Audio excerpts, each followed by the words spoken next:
देखो अपना टॉपिक है एंटेरिक फीवर। एंटेरिक फीवर एक बहुत इंपॉर्टेंट टॉपिक है, पेपर में इसको छोड़ के बिल्कुल मत जाना क्योंकि ये बिल्कुल आता ही आता है। Potentially fatal multi system illness है, मतलब बहुत सारे सिस्टम्स को अफेक्ट करेगी और फेटल है, जानलेवा। It is caused by salmonella typhi और पैराटाइफी ए, बी और सी। तो ये जो साल्मोनेला टाइफी है वो क्या करेगा, टाइफाइड फीवर। पैराटाइफी ए, बी, सी पैराटाइफाइड फीवर करेंगे। साल्मोनेला के बारे में थोड़ा बहुत जाने तो ग्राम नेगेटिव बैक्टीरिया है एंटेरियोबैक्टीरियसी फैमिली का। साल्मोनेला 3 तरीके से क्लासीफाई कर सकते हैं इसको, क्लिनिकल, एंटीजेनिक और मोलिकुलर। क्लिनिकल देखो टाइफॉइडल और नॉन टाइफॉइडल। टाइफॉइडल वो जो सिर्फ ह्यूमन होस्ट को अफेक्ट करते हैं, जैसे कि एस टाइफी और पैराटाइफी। नॉन टाइफॉइडल वो जो ब्रॉड रेंज ऑफ एनिमल्स को अफेक्ट करते हैं, जैसे कि मैमल्स, रेप्टाइल्स, बर्ड्स। एक एंटीजेनिक क्लासिफिकेशन होता है जो इसमें एंटीजन्स प्रेजेंट होते हैं उसके बेसिस पर, जैसे ओ एंटीजन और एच एंटीजन। एक मोलिकुलर क्लासिफिकेशन होता है जो इतना इंपॉर्टेंट नहीं है, नाम जान सकते हो, एंटेरिका और बोंगोरी। डीएनए हाइब्रिडाइजेशन के बेस पे होता है मोलिकुलर। अब देखो नॉमनक्लेचर, हमको लगता है इसका नाम क्या है, salmonella typhi, salmonella typhi, salmonella typhi. पर ये साल्मोनेला टाइफी नहीं है, इसका पूरा नाम है साल्मोनेला स्पीशीज एंटेरिका, सब स्पीशीज एंटेरिका, सीरोटाइप टाइफी। इतना बड़ा नाम है इसका, जिसको हम शॉर्ट में एस टाइफी करते रहते हैं। अब देखो अभी हमने बोलता है कि एंटीजेनिक स्ट्रक्चर के बारे में बात करेंगे। एंटीजेनिक स्ट्रक्चर जानने के लिए एक छोटा सा डायग्राम बनाया है मैंने, जो आसानी से समझा देगा कि साल्मोनेला दिखता कैसा है। पर ये पेपर में मत बना के आना क्योंकि ये असली का डायग्राम नहीं है, सिर्फ समझने के लिए, याद करने के लिए। तो इसके पास में 3 तरीके के एंटीजन्स होते हैं। देखो एक तो होता है ओ एंटीजन जो कि है सोमैटिक, एच फ्लैजेलर और वी आई एंटीजन जिसको सरफेस एनवेलप एंटीजन भी बोलते हैं। अभी क्यों बोलते हैं वो भी देखेंगे, देखना। जैसे ये अपना साल्मोनेला है ना, इसके बाहर में ये क्या है, ये सेल वॉल है। सेल वॉल के ऊपर क्या है, कैप्सूल। अब सेल वॉल पे जो एंटीजन प्रेजेंट होगा ना उसको अपन बोलते हैं ओ एंटीजन या फिर सोमैटिक एंटीजन। अगर तुम्हें थोड़ा सा ग्राम नेगेटिव की सेल वॉल के बारे में पता है तो तुम जानते होगे कि उसमें एक लिपोपॉलीसेकेराइड चेन होती है। लिपोपॉलीसेकेराइड चेन, उसके ऊपर प्रेजेंट होता है ओ एंटीजन। अभी लिपोपॉलीसेकेराइड चेन के बारे में नहीं पता तो इतना ध्यान रख लो कि भाई इसकी एक सेल वॉल का एक कंपोनेंट है, ऐसा ऐसा दिखता है, लिपोपॉलीसेकेराइड चेन होती है, मतलब बहुत सारे पॉलीसेकेराइड्स की एक चेन, ठीक है, लिपिड और पॉलीसेकेराइड से बनी हुई चेन। उस चेन में सोमैटिक एंटीजन प्रेजेंट होता है। दूसरा एंटीजन, अब यहाँ पे देखो एक ये फ्लैजिला दिखाई दे रहा है ना, ये फ्लैजिला के ऊपर प्रेजेंट होता है एच एंटीजन, जिसको अपन बोलते हैं फ्लैजिलार एंटीजन, क्योंकि फ्लैजिला पे प्रेजेंट है तो फ्लैजिलार, सेल वॉल पे प्रेजेंट था तो सोमैटिक। अब एक और एंटीजन होता है, ये वाला जो एंटीजन मैंने जो कैप्सूल बनाया है ना, ये कैप्सूल सारे साल्मोनेला में नहीं होता, किसी किसी स्पीशीज़ में ही होता है ये कैप्सूल। तो जिस स्पीशीज़ में है उसमें एक ये वी आई एंटीजन देखने को मिलेगा। ये वी आई एंटीजन क्या है, ये ओ एंटीजन को कवर कर रहा है, देखो कवर कर रहा है ना। एक तो ये कैप्सूल है, कैप्सूल का एनवलप की तरह है, एनवलप की तरह इसको कवर कर रहा है। इसका नाम क्या है, V I antigen, surface envelope antigen. अब एंटीजेनिक क्लासिफिकेशन के बेसिस पे देखो 2 तरीके के हैं ये, अपन ने अभी भी देखा कि एंटीजेनिक क्लासिफिकेशन में क्या ओ एंटीजन और एच एंटीजन, वी आई सब में होता नहीं तो उसकी बात करेंगे नहीं। एंटीजेनिक क्लासिफिकेशन के बेसिस पे ओ एंटीजन और एच एंटीजन 2 तरीके के हैं। ओ एंटीजन को सीरो ग्रुप्स में बांटने के लिए यूज़ किया जाता है। सीरो ग्रुप का मतलब ओ एंटीजन जिसमें प्रेजेंट होगा ना उसका अपन ने एक ग्रुप बना दिया, वो भी अलग अलग टाइप के ओ एंटीजन तो उनके अलग अलग ग्रुप, ठीक है। फिर उन्हीं एक ओ एंटीजन का जो ग्रुप है उस सभी ग्रुप के अंदर ओ एंटीजन तो सेम है लेकिन उनका एच अलग अलग होगा, तो उसके बेसिस पे सीरो टाइपिंग की जाती है। तो सीरो ग्रुप्स कितने हैं, 67। सीरो टाइप कितने हैं, 2500। अब वापस देखो इसी के एग्जाम्पल इसने दिए कि सीरो ग्रुप मान लो कि 2 है, मतलब जैसे मान लो मैंने 5 ग्रुप बनाए जिसमें से दूसरे नंबर वाले group O antigen, sero group की बात कर रही हूँ मैं, ठीक है, जिसको S G A, sero group A भी बोलते हैं। इसका ग्रुप टाइप क्या होगा, ओ एंटीजन का टाइप 2, दूसरे टाइप का ओ एंटीजन है इसलिए इसका नाम सीरो ग्रुप 2 है, जिसको हम सीरो ग्रुप ए भी बोल सकते हैं। सीरो ग्रुप बी वाले में टाइप 4 का होगा O antigen, sero group D वाले में टाइप 9 का होगा। तो मतलब ऐसे समझ आ रहा है।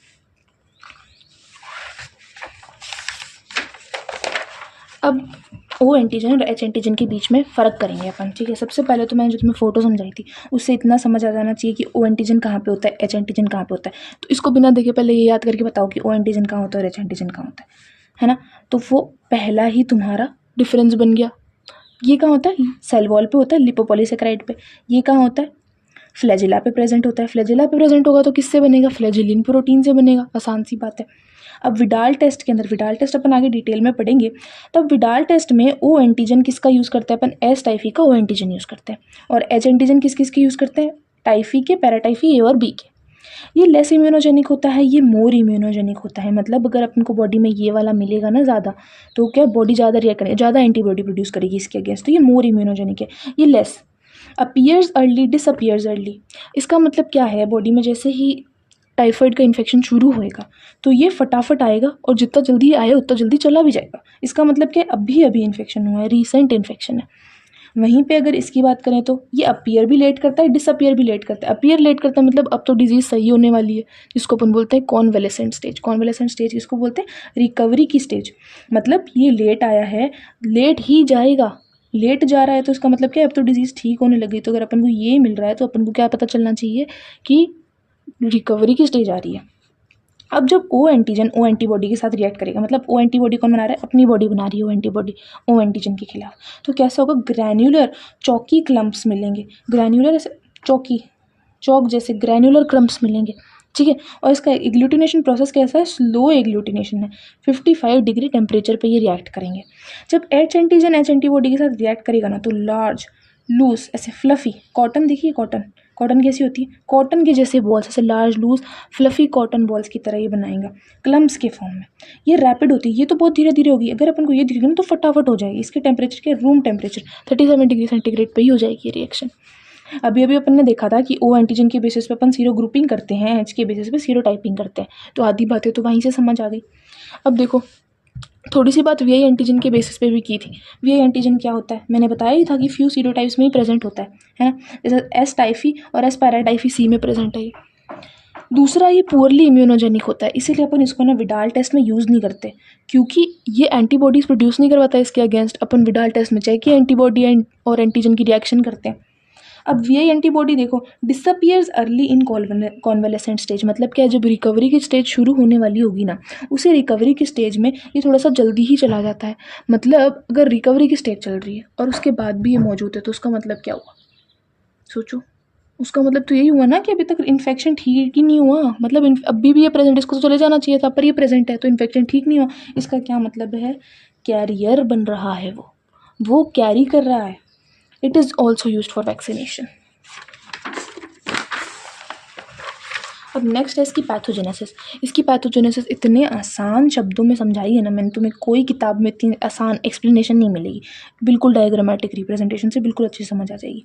देखो सबसे पहले तो फूड और वाटर से होता है टाइफाइड कंटामिनेशन। सबसे पहले ख़राब खाना खाओगे, ख़राब पानी पियोगे, उससे होगा, हमें सबको पता है लेकिन हम फिर भी खाएंगे।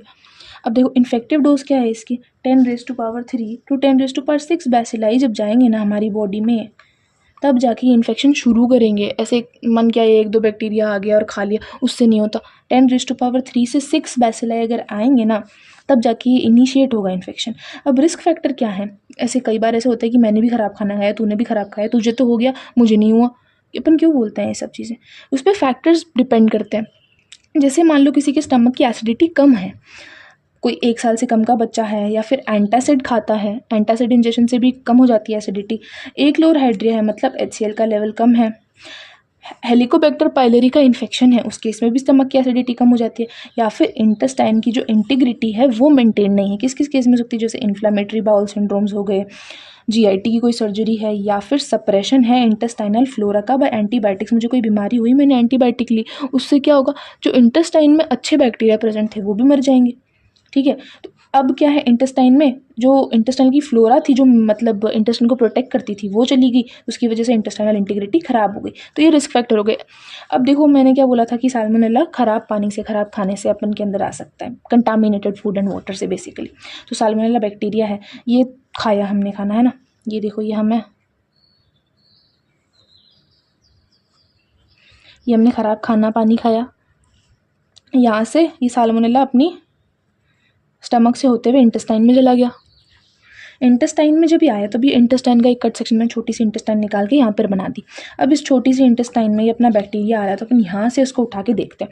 ये मैंने इंटेस्टाइन का टुकड़ा काटा, अब मैं इस इंटेस्टाइन के टुकड़े को यहाँ से देख रही हूँ। इंटेस्टाइन के ऐसे बहुत सारी लेयर्स होती है ना, तो मैंने ऐसे टुकड़ा काटा है और यहाँ पर मैं अब इस टुकड़े को देख रही हूँ। जो सबसे ऊपर वाली लेयर है ना, इसके बारे में, ये सबसे ऊपर वाली लेयर को अपन बोलते हैं म्यूकोसा, कि अपन को पता है इंटेस्टाइन में कैसा होता है, म्यूकोसा, सब म्यूकोसा, मस्क्यूलरिस, ऐसी लेयर्स होती हैं। तो जो सबसे ऊपर वाली लेयर है वो म्यूकोसा है।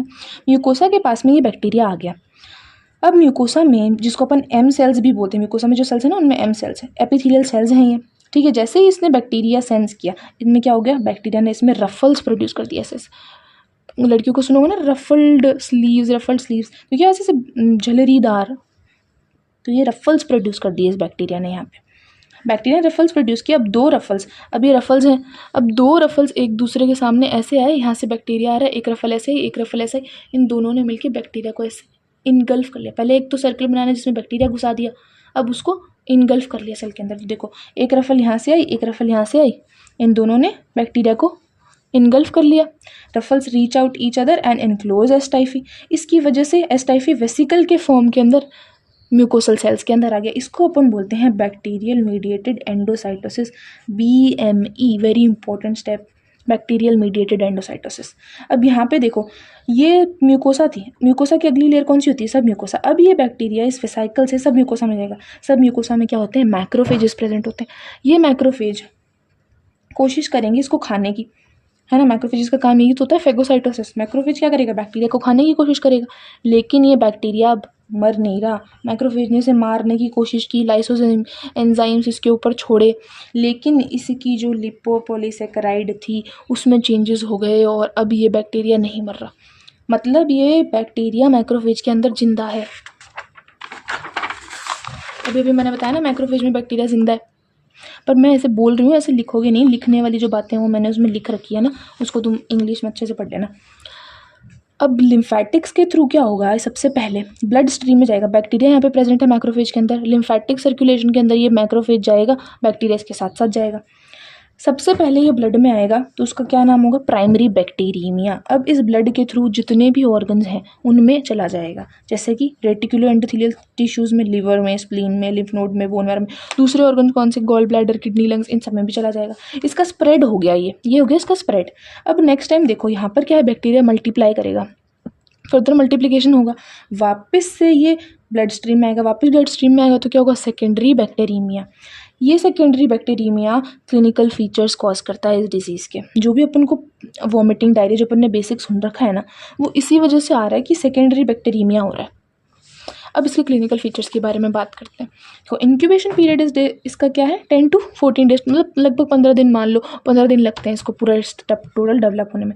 एक इसका जो कैरेक्टरिस्टिक फीचर है वो है इसका फीवर, क्योंकि जब भी तुम्हारे क्वेश्चन में आएगा ना, लॉन्ग क्वेश्चन में, तो वो तुमको यही बोलेगा कि एक पेशेंट आया है तुम्हारे पास में और उसको बुखार आ रहा है, स्टेप लैडर टाइप का फीवर है, रेमिटेंट फीवर है, वहीं तुम्हें पता चल जाना चाहिए कि वो टाइफाइड का केस है।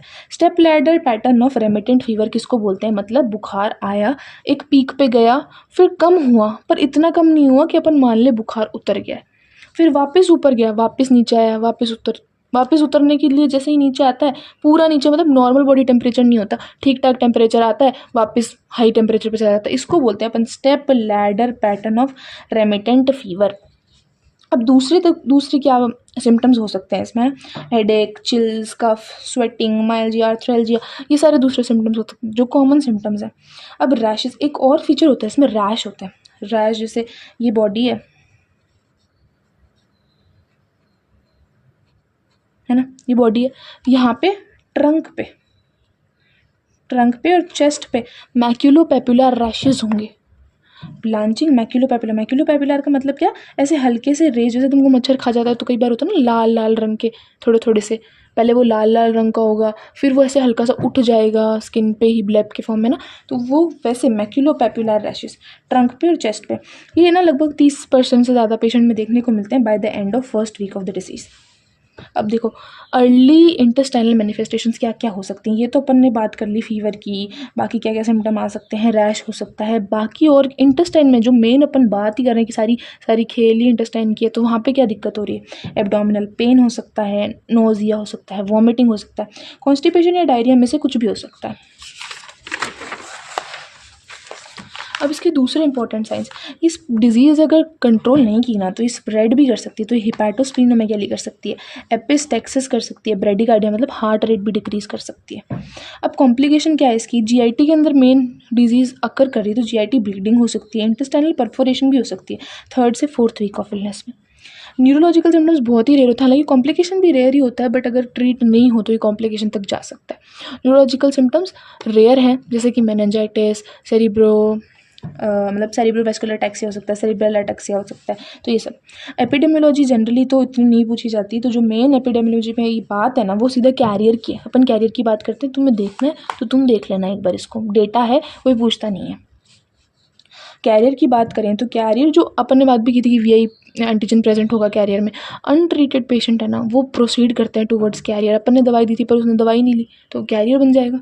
कैरियर दो तरह के हो सकते हैं, वो जो फीकस मटेरियल में एक्सक्रीट करते हैं बैक्टीरिया को, वो जो यूरिन में एक्सक्रीट करते हैं बैक्टीरिया को। तो ये फीकल हो गए, यूरिनरी हो गए। फीकल वाले जनरली ज़्यादा कॉमन होते हैं ना, क्योंकि अपन ने इंटेस्टाइन से उसकी बात की, तो इंटेस्टाइन वाला सारा रूट वहीं से आ रहा है ना, वहाँ पे ज़्यादा कॉमन होते हैं। Bacteria excreted in faeces and bacteria excreted in urine. देखो 3 मंथ लगभग फीकल वाले का एक्सक्रीशन रहता है, जिसको अपन बोलते हैं टेम्परेरी कैरियर। 10% पेशेंट लगभग में रहता है। क्रॉनिक कैरियर्स उनको बोलते हैं जिनमें 1 साल से ज़्यादा कैरिएज है, मतलब 1 साल से ज़्यादा यूरिन और स्टूल में पास कर रहे हैं। बहुत ही कम 2 से 5% पेशेंट ही ऐसा करते हैं। अब नेक्स्ट इंपॉर्टेंट बात है लेबोरेटरी डायग्नोसिस की। लेबोरेटरी डायग्नोसिस का बहुत ज़्यादा इंपॉर्टेंट है, वो मैं तुम्हें नेक्स्ट वीडियो में बताऊँगी।